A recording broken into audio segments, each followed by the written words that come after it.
Hello and welcome back, dear students.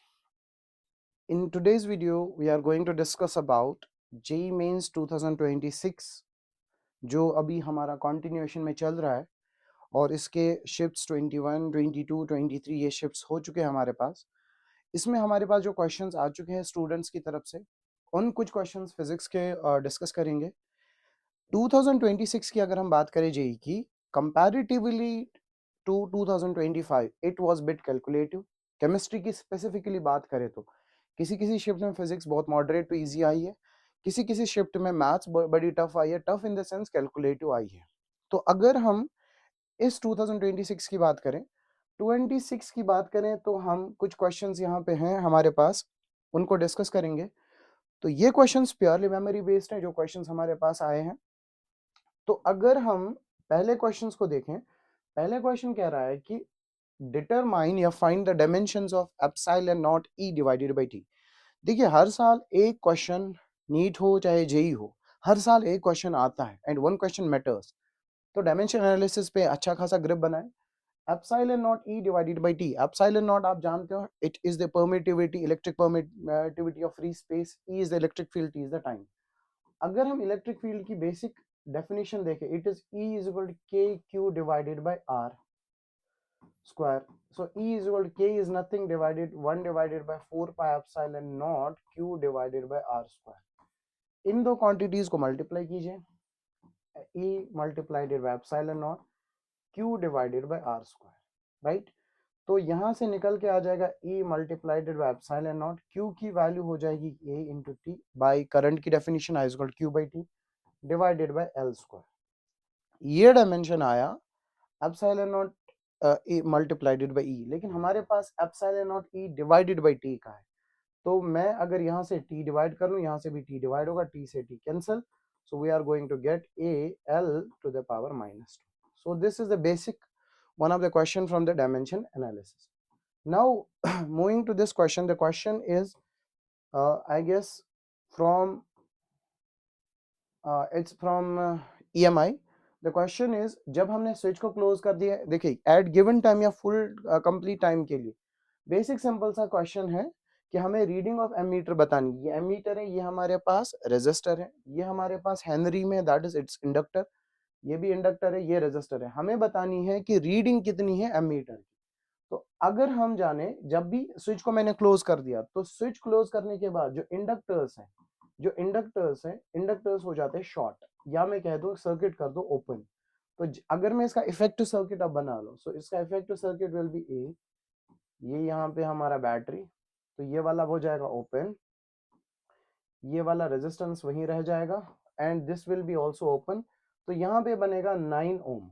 अब ये 9 ओम है, बेसिक ये 10 है मेरे पास, तो करंट की वैल्यू आ जाएगी V divided by R। V is nothing 10, R है that is 9, so this comes up to be 0.9 ohm, 0.9 ampere.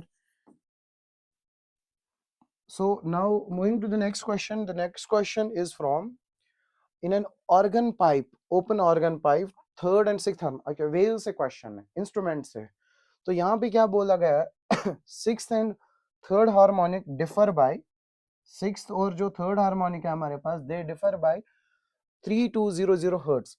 देखिए हम जानते हैं सिक्स्थ हार्मोनिक का मतलब 6V divided by 12, third harmonic का मतलब है 3V डिवाइडेड बाय 12।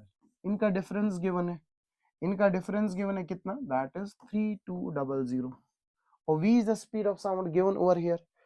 अगर मैं इसको सॉल्व करूं, so it will be 12, LCM ले लो, 6V minus 3V that is 3V is equal to 3200। V की वैल्यू गिवन है आपके पास, दैट इज 320, और मुझे L निकालना है, I guess yes length of pipe ही निकालना है, दैट इज 3200। ये तो डायरेक्टली 10 टाइम्स आ जाएगा, और यहाँ पे जब हम इसको सॉल्व करेंगे, सॉल्व करने के बाद क्या आ जाएगा, 3 डिवाइडेड बाई 2 मल्टीप्लाइडेड बाई 10, नीचे आ जाएगा, L ऊपर रहेगा। अब ये हमारे पास डायरेक्टली आ जाएगा 3 divided by 2 multiplied by 10, sorry 3 divided by 2 multiplied by 20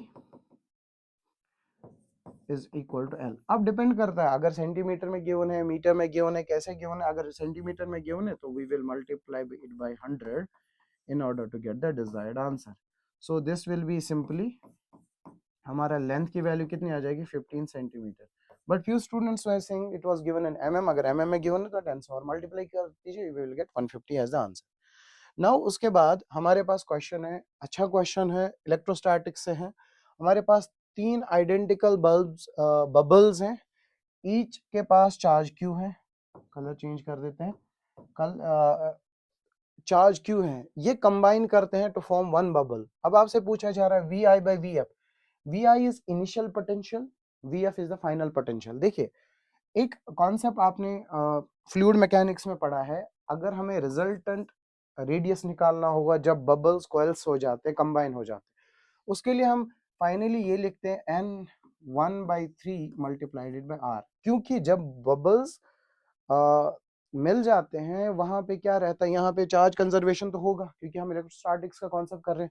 दूसरी चीज, what is the thing that is going to remain conserved is the what we call as the volume. Volume भी कंजर्व रहेगा. जितना 3 बबल्स का volume होगा उतना एक bubble का जब वो कंबाइन हो जाएंगे वॉल्यूम कंजर्व रहना है.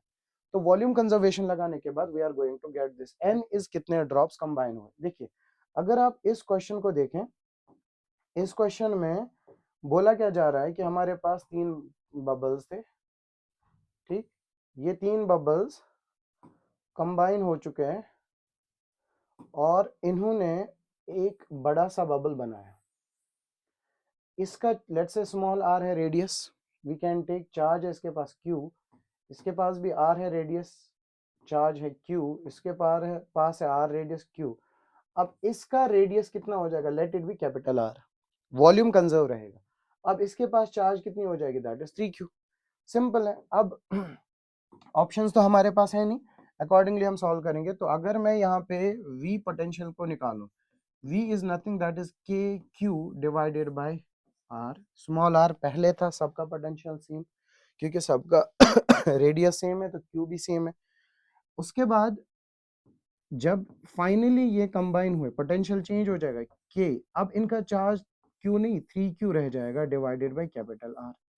अब दोनों का रेशो करें तो हम लिखेंगे v initial divided by v final is equal to k q divided by r whole divided by इसका k 3q divided by capital R.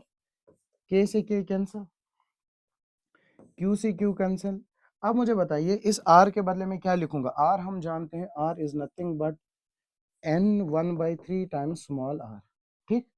n is number of कितने बबल्स कंबाइन होते हैं, तो मैं लिखूंगा 3 1/3 टाइम्स r, क्योंकि by volume conservation. मैं इधर लिख देता हूं by volume conservation, by volume conservation. तो वॉल्यूम कंजर्वेशन से हमारे पास कितना आ जाएगा आंसर, यहाँ पे आ जाएगा हमारे पास 1 divided by r whole divided by 3. r के बदले मैं लिखूंगा 3 1/3 ऑफ स्मॉल r. r से r कैंसिल, तो ये आ जाएगा 3 1/3 divided by 3. So this comes up to be value. आगे उन्होंने कैसे सॉल्व किया, it depends upon the options.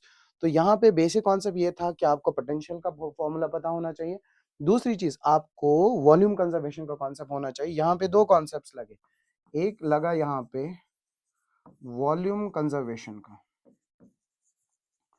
दूसरा यहाँ पे लगा concept that is what we call as the charge conservation का. वॉल्यूम कंजर्वेशन और चार्ज कंजर्वेशन दोनों लगे हैं यहाँ पे. तो we are going to get this particular answer. आगे इसको सॉल्व करना है, ऊपर भेज दो whatever is the given option. Now we do have this question. This question is from the semiconductors. और इस क्वेश्चन में जो है ये लॉजिक गेट से, लॉजिक गेट से हर बार क्वेश्चन आता है. क्वेश्चन कह रहा है कि फाइंड द फंक्शन. अच्छा ये हमारे पास लॉजिक गेट है, इसमें से हम इनपुट्स भेज रहे हैं. ये A है यहाँ पे, ये B है. This is and, right, D के जैसा बना, इट विल डू डॉट, तो यहाँ पे हो जाएगा A डॉट B. ये है और दिस विल डू एडिशन, तो यहाँ पे होगा C प्लस D, राइट. अगर आप देखें कि मैंने इस पे छोटी सी वीडियो भी बनाई थी कि बेसिक इनका कॉन्सेप्ट है. तो this is not gate. Not gate का काम होता है बार लगाना, so it will introduce a bar. ठीक. तो यहाँ से क्या चल रहा है, C प्लस D. तो अब अगेन एंड गेट आया, तो दिस विल डू डॉट, है ना. तो ये किसका डॉट करे, it will do dot of A dot B bar dot, bracket लगाना भूलना नहीं है, C प्लस D. हमारा ऑप्शन यहीं तक होता अगर हम आगे अगर आप देखें यहाँ पे एक और नॉट गेट है, तो ये नॉट गेट एक और बार लगा देगा, तो so we are going to get this bar dot C plus D, लेकिन होल पे बार लगेगा। अब हम चेक करेंगे क्या हमारे पास ऐसा कोई ऑप्शन है, तो हमारे पास ऐसा कोई ऑप्शन नहीं। इसका मतलब हमें यहाँ पे इस पर्टिकुलर फंक्शन पे लगाना पड़ेगा De Morgan theorem. De Morgan theorem कब लगती है? डी मॉर्गन थ्योरम कब लगती है? When we have whole bar. देखिए उसमें क्या होता है, चेंज द साइन, लाइन को ब्रेक कर दो, तो we are going to get A dot B bar whole bar, dot से प्लस में चेंज कर दो तो C plus D whole bar. ये मैंने क्या किया, ये जो डॉट है इसको किस में चेंज कर दिया, प्लस में, और इस होल बार को ब्रेक कर दिया। अब हम जानते हैं कि ये हमारे पास डायरेक्टली कैंसल आउट हो जाएंगे, so we are going to get A dot B plus, आगे दोबारा जो है इसमें डी मॉर्गन लग जाएगा। तो डी मॉर्गन का मतलब क्या है, अंदर जो है ना लाइन इसको ब्रेक कर दीजिए और ये जो साइन है इसको चेंज कर दो। So we are going to get A dot B plus C bar dot D bar. तो अगर हम देखें ये तो नहीं है, तो this comes up to be correct answer. तो यहाँ पे आपके पास डी मॉर्गन का कॉन्सेप्ट होना चाहिए और बेसिक लॉजिक गेट्स जो हमारे पास है उनका कॉन्सेप्ट होना चाहिए। Now we do have this question in photoelectric effect. This is photoelectric effect. The maximum possible kinetic energy of electrons, emitted electrons is 0. अब वर्क फंक्शन भी गिवन है, फ्रीक्वेंसी निकालनी है, बड़ा सिंपल है। आइंस्टीन्स फोटो इलेक्ट्रिक इक्वेशन इस्तेमाल कर दीजिए। तो अगर मैं इसमें लिखूं आइंस्टीन्स फोटो इलेक्ट्रिक इक्वेशन क्या है, हम जानते हैं के E max is equal to h nu, that is the incident energy of the photon, incident energy photon की minus phi naught is a work function. So ये कितना गिवन है हमारे पास, maximum kinetic energy that is 0. h हमें पता है, frequency हमारे पास शायद I guess we have to calculate frequency, h nu minus work function given है 2 into 10⁻⁻19 जूल्स, तो डायरेक्टली ऐसा यूनिट में गिवन है। तो यहाँ से मैं लिख सकता हूँ, हमसे न्यू की वैल्यू कितनी आ जाएगी, 20 मल्टीप्लाइडेड by 10⁻⁻19 divided by h, h is 6.6 times 10⁻⁻34। आगे इसको सॉल्व करेंगे तो ये आ जाएगा 20 डिवाइडेड बाई 6.6 टाइम्स 10⁻⁻19 मल्टीप्लाइडेड बाई 10⁻+34। आगे ये 15 आ जाएगा, प्लस 15 का आगे जो भी आंसर ऑप्शंस होंगे वी कैन मैच और we can solve this. Basic question है। और यहाँ पे एक चीज ध्यान रखना है, एमिटेड इलेक्ट्रॉन्स की एनर्जी 0 से लेके के ई मैक्स लाई करती है। वी ऑलवेज, अगर आप देखेंगे क्लास में बार बार डिस्कस करता हूँ, जब भी एमिटेड इलेक्ट्रॉन्स की बात करेंगे we always discuss about the range. हमारा कंसर्न किससे होता है, रेंज से होता है। उसके बाद let's check, we have one more question, correct graph between length of simple pendulum L and T. देखिए ये तो ग्राफ्स पे क्वेश्चन है, मतलब बेसिक मैथमेटिकल टूल्स वाला क्वेश्चन है। L डिवाइडेड बाई जी, यहाँ पे हमारे पास 1/t स्क्वायर का कॉन्सेप्ट है, तो दोनों साइड स्क्वायर कर दो, तो t square is going to be 1 divided by 4 pi square L divided by G. अब ध्यान से समझना, what is this entire value, this is constant. So अगर मैं इसका रेसिप्रोकल ले लूं तो मैं लिखूंगा 1 divided by T square is some constant multiplied by 1 by L. तो इन दोनों के बीच में ग्राफ अगर आप देखेंगे, ये डायरेक्टली इन दोनों का प्रोडक्ट जो है कांस्टेंट आएगा, तो rectangular hyperbola, I guess this graph will be the appropriate answer. Now we have one more question. The question is a ray incident on slab जिसका mu 3/2 given है, if wavelength of refracted light is 520 nanometer, wavelength of incident ray। देखिए अगर ये नहीं पता कि medium light आ कहाँ से रही है, और we have to consider that it is coming from air, अगर मुझे रिफ्रैक्टिव इंडेक्स जो होता है, it is the characteristic feature of what we call as the medium. हर मीडियम के लिए लाइट का रिफ्रैक्टिव इंडेक्स अलग अलग होगा, मीडियम अलग होगा तो उसके लिए वेवलेंथ अलग होगी, सो रिफ्रैक्टिव इंडेक्स डिफरेंट।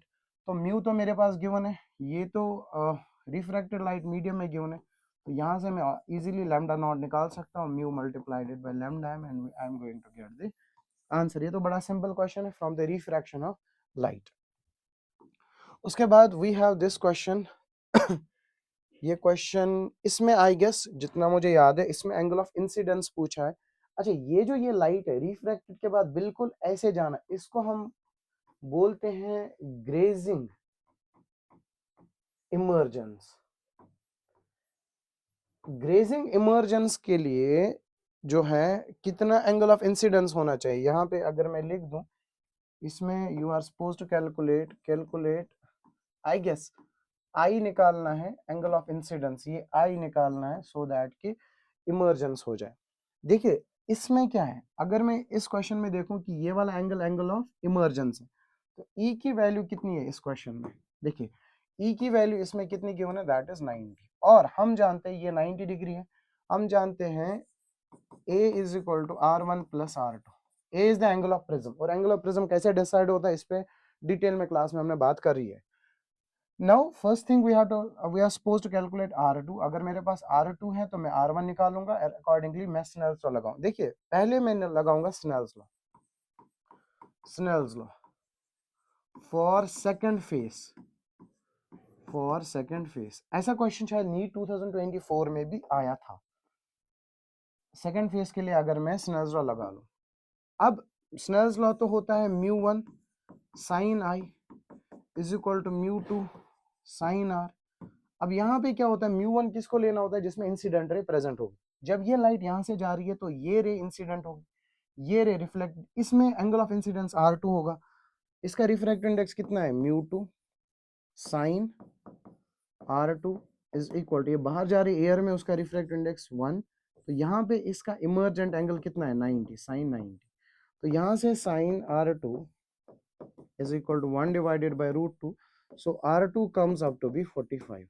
अब ये R2 की वैल्यू जो है ना इधर पुट कर दीजिए, so you are going to get R1 as also 45। now अब मैं यहाँ पे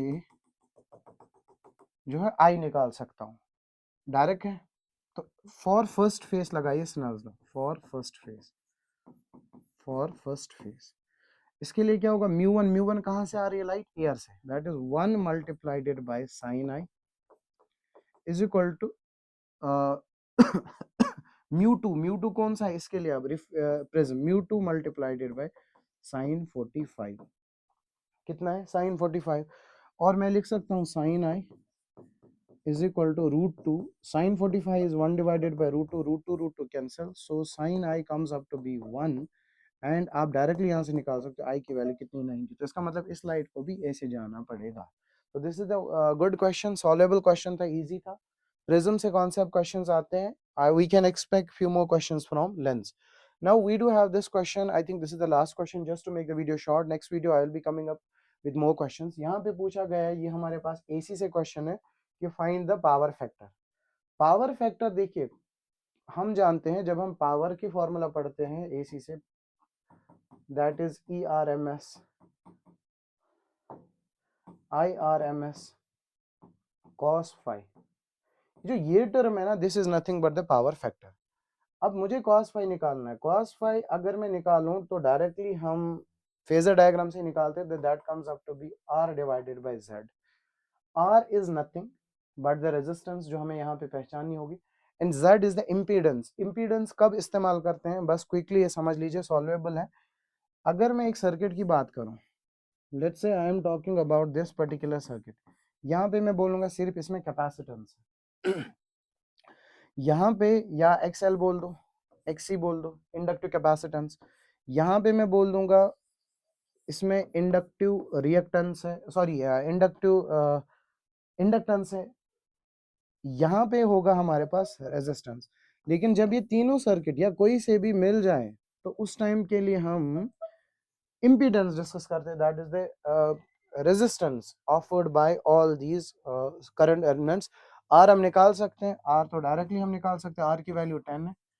जेड की वैल्यू हम ऐसे निकाल सकते हैं, under root of R square plus X L. यहाँ पे देखना है एक्स एल ज्यादा है तो we will say X L minus XC, this is X L 100 XC है, तो आगे जो भी आंसर होगा we can easily solve. So these were some questions from this mains 2026। I hope आपका पेपर अच्छा गया होगा, मोर कैलकुलेटिव नहीं था फिजिक्स का पेपर, केमिस्ट्री में थोड़ा सा कैलकुलेशंस थी, focus on the calculation as well as the concepts. I wish you all the very best for the upcoming exams. Thank you.